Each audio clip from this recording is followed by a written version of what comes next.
Welcome to the Learning Pines YouTube. We hope this video helps.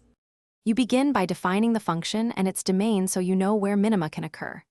Compute the gradient f, x, right away. This gives the direction of steepest ascent, which you will invert. Once done, pick an initial point x0 inside the feasible set and select a step size or solver parameters. Make sure to respect constraints. You want actionable derivatives now, not theory. This immediate setup avoids backtracking and prepares you for iterative search.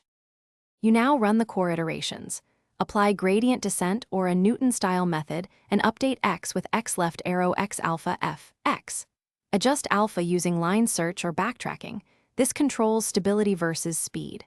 Once done, evaluate the Hessian h at stationary points to distinguish minima from saddle points and make sure to check the gradient norm and step size for convergence.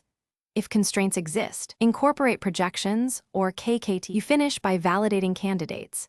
Ensure f is near 0 and the Hessian is positive definite at that point. For constrained problems, use projected tests or KKT verification. Once done, refine the solution with smaller step sizes or a higher precision solver to tighten the minimum estimate.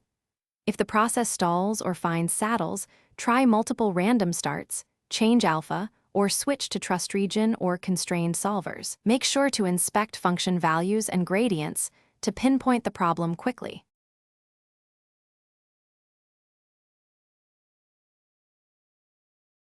Thanks for watching.